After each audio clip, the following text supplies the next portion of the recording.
Despite decades of attention in the media and courts, sexual harassment remains a significant and costly problem in today's business environment.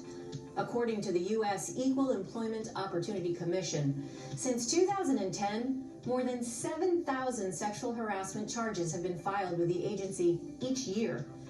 The statistics are sobering, all the more so because sexual harassment is against the law. Both Title VII of the Federal Civil Rights Act of 1964 and comparable state laws clearly provide that sexual harassment is a form of sex discrimination. In addition to violating the law, sexual harassment negatively impacts the workplace by undermining the integrity of the employment relationship, harming employee morale, and interfering with productivity. But it need not happen at your company. The first step in preventing harassment is establishing a zero-tolerance policy.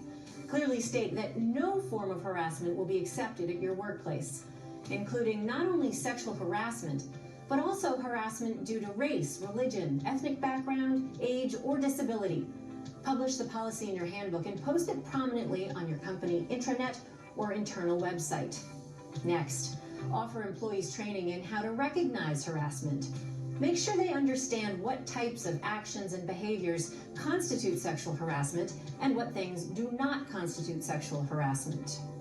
Harassment can take many forms, including unwelcome advances, requests for sexual favors, or other verbal or physical conduct of a sexual nature.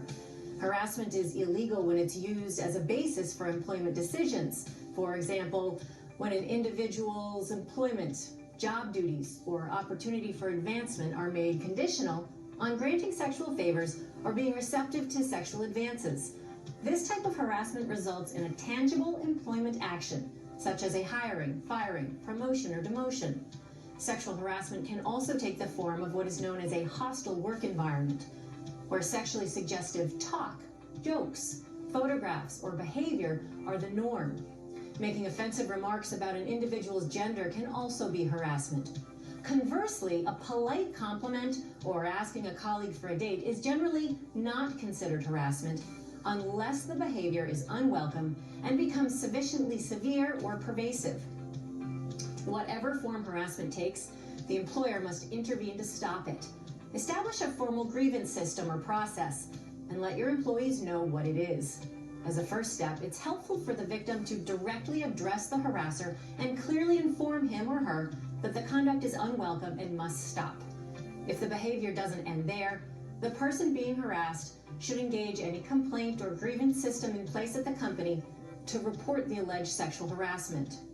Make this process as simple as possible for your employees by providing accessible points of contacts for employees to bring complaints. Your policy should also assure employees that they will not suffer retaliation as a result of any complaint made in good faith. Retaliation is against the law. The most efficient solution to the problem of sexual harassment is to prevent it in the first place. In addition to a formal policy, training, and reporting process, it's in an employer's best interest to discourage some of the behaviors that might lead to sexual harassment, such as inappropriate joking, using crude language, and posting sexually suggestive photographs in the workplace. While it's impossible to monitor the behavior of every individual employee, setting reasonable standards and raising sensitivity can make it less likely that a line will be crossed. We are going to discuss the topic of sexual harassment in the workplace. The objective is to recognize the issues of harassment in order to prevent this type of situation.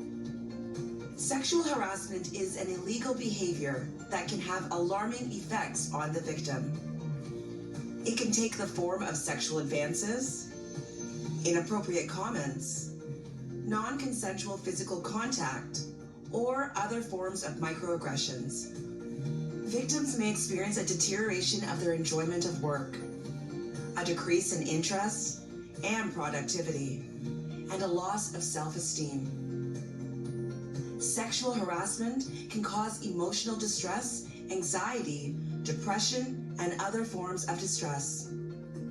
According to the CNESST, employers have a legal responsibility to provide a safe work environment. In Quebec, a clear policy that sanctions sexual harassment must be provided to employees and implemented by the management team. Here are some key elements to prevent sexual harassment. Establish a specific and comprehensive charter that sets out expectations and behaviors that are not to be tolerated. Educate your employees on the issues surrounding sexual violence. Emphasize the importance of reporting and provide multiple contacts. Educate yourself on the best methods for receiving and acting on a report. Move towards a respectful and inclusive work culture. Make sure you train your managers to be responsible for preventing and promoting the charter among their employees and colleagues. Employees are always more productive and happy if their work environment is safe. Sexual harassment can take root in any environment, and no job is exempt. It is therefore necessary to talk about sexual violence. We have now reached the end of this week's Training Minute.